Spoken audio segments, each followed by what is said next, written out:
Alrighty, ladies and gentlemen. Happy Monday. How's it going? We got an interesting show for you today. Just going to be recapping the Fed interest rate hike last week. We're going to watch a video and then we're going to look over an article. And that'll be our show for today. So we're going to try to wrap everything up here in the next 15 minutes or so. So let's go ahead and get a few things kind of squared away here.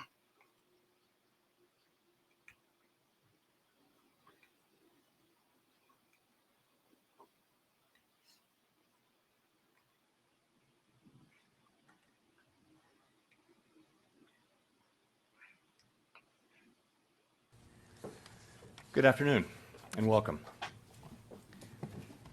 My colleagues and I understand the hardship that high inflation is causing, and we are strongly committed to bringing inflation back down to our 2% goal. Over the past year, we've taken forceful actions to tighten the stance of monetary policy. We've covered a lot of ground, and the full effects of our rapid tightening so far are yet to be felt. Even so, we have more work to do. Price stability is the responsibility of the Federal Reserve and serves as the bedrock of our economy. So, quick note, the Federal Reserve sets monetary policy, which is faster than what Congress sets and the president, which is fiscal policy. And so, just quickly, it's like a quick synopsis of that is the money supply is controlled by the Federal Reserve, whereas the country's economic policy is controlled by Congress. Without price stability, the economy does not work for anyone. In particular, without price stability, we will not achieve a sustained period of labor market conditions that benefit all. Today, the FOMC raised our policy interest rate by 25 basis points. We continue to anticipate that ongoing increases will be appropriate in order to attain a stance of monetary policy that is sufficiently restrictive to return inflation to 2% over time. In addition, we are continuing the process of significantly reducing the size of our balance sheet. Restoring price stability will likely require maintaining a restrictive stance for some time. I will have more to say about today's monetary policy actions after briefly reviewing economic developments. So, there's some pushback on Jerome Powell's statement that he's going to keep raising interest rates. One of the arguments that I've heard is that the prior increases were at 75 basis points, and the last rate hike was at 50 basis points, and today was at 25 basis points. So, one argument is that there's a trend downward of hikes, and that the next FOMC meeting they might hold still. So let's continue on. The U.S. economy slowed significantly last year, with real GDP rising at a below-trend pace of 1%. Recent indicators point to modest growth of spending and production this quarter.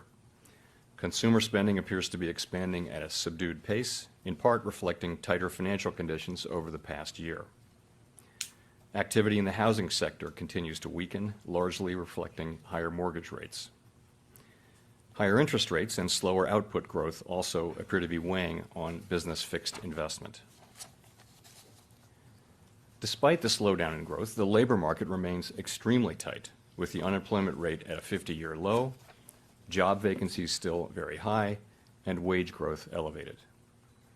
Job gains have been robust, with employment rising by an average of 247,000 jobs per month over the last 3 months. Although the pace of job gains has slowed over the course of the past year and nominal wage growth has shown some signs of easing, the labor market continues to be out of balance.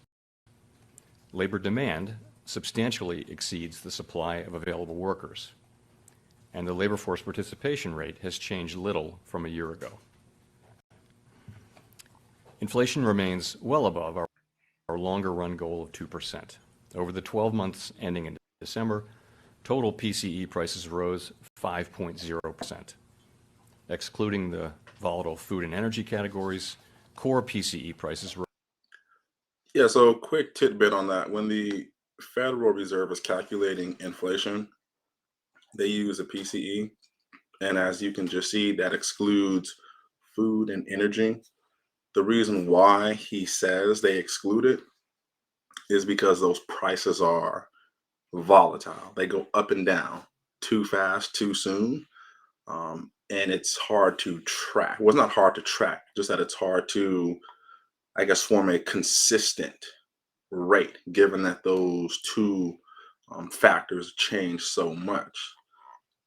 Commentary on that is that those are going to be some of the most, I would say, largest expenses for the average everyday American.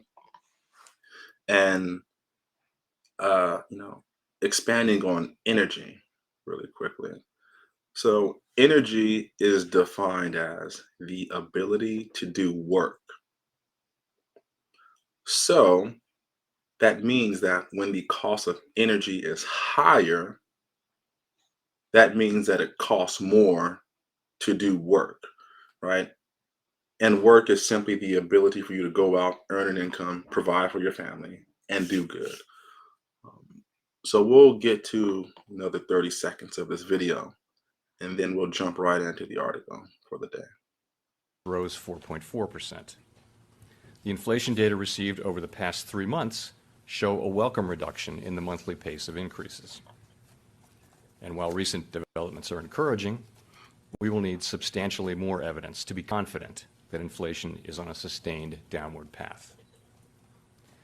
Despite elevated inflation, longer-term inflation expectations appear to remain well anchored, as reflected in a broad range of surveys of households, businesses, and forecasters, as well as measures from financial markets.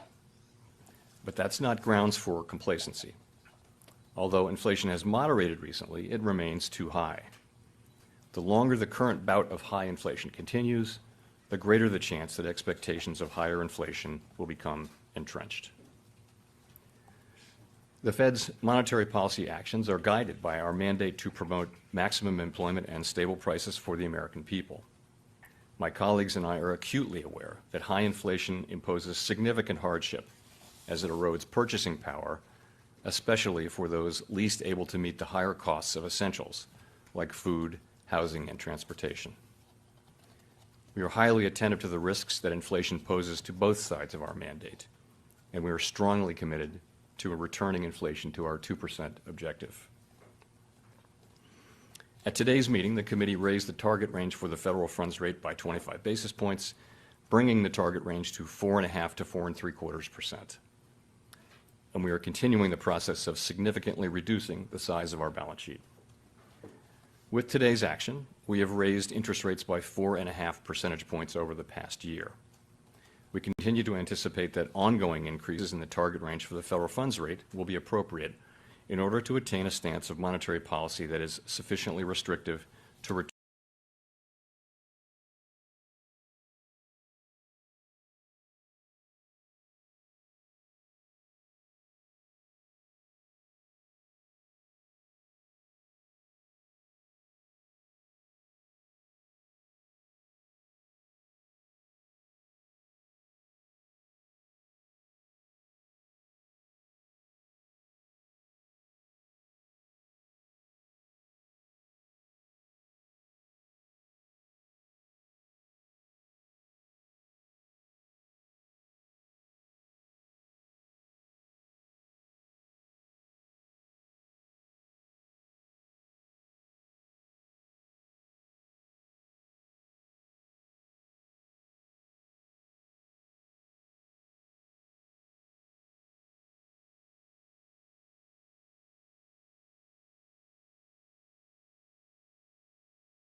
Talking about how the average everyday American has lost a lot of wealth. So Jerome Powell just spoke briefly on inflation being a problem that needs to be fixed by the FOMC, which is simply just a committee where the Federal Reserve meets and they discuss the market trends and whatnot.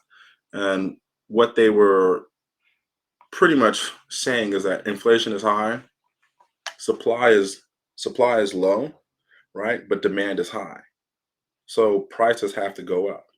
And so how they are looking at curbing inflation is to raise interest rates, which curbs demand, right? Interest rates, the easy way to think about it is simply the cost of money, right? Is the money easy to get? At higher interest rates, it's harder to get the money because you're paying higher interest on the money that you borrow. On lower interest rates, money is easier to get because you pay less interest on any money that you borrow. And so, taking that a step further to some of the problems that the economy is facing is the drop in wealth in the nation. So, I'll start off by sharing a piece from Forbes, and then we'll take a look at an opinion piece from Market Watch.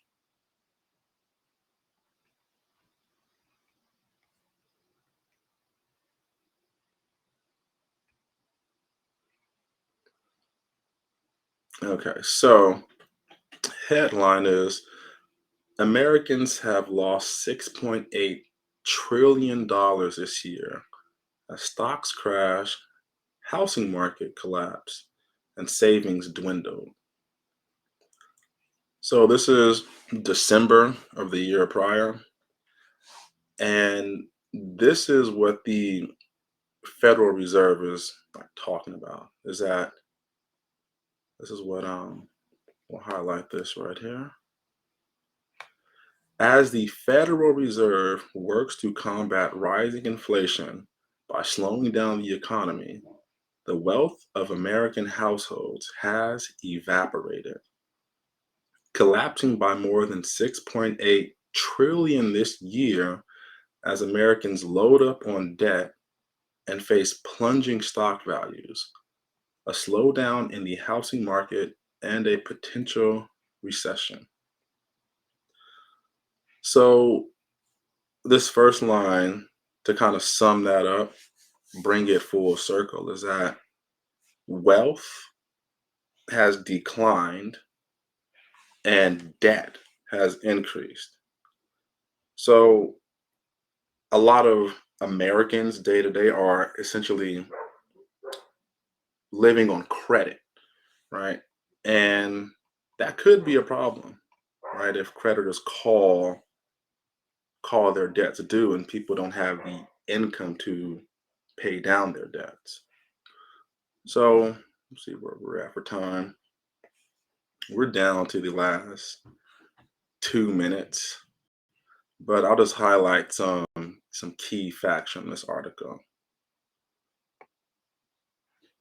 The combined net worth of US households fell to $143.3 trillion last quarter, down from 144 one quarter prior, and 150 end of last year.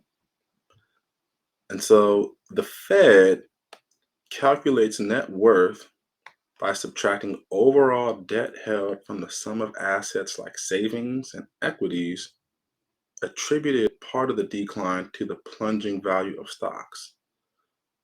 So here's why this all makes sense is that everyone needs some sort of financial coach in their life.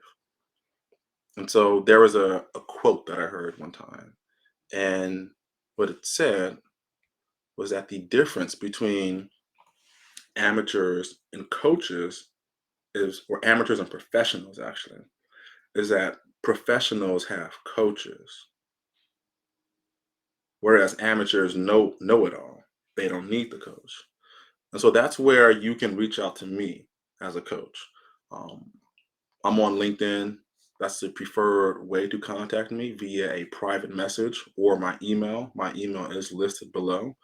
And my phone number is also listed in my contact information. So if you know someone that is looking for some advice, they own a pass through entity, and they've been successful in business financially for at least the prior 3 years through the pandemic, then you can have them reach out to me and we can do a virtual coffee chat or a virtual consultation.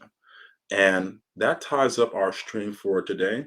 So I look forward to seeing you guys all next week. Take care and have a good one.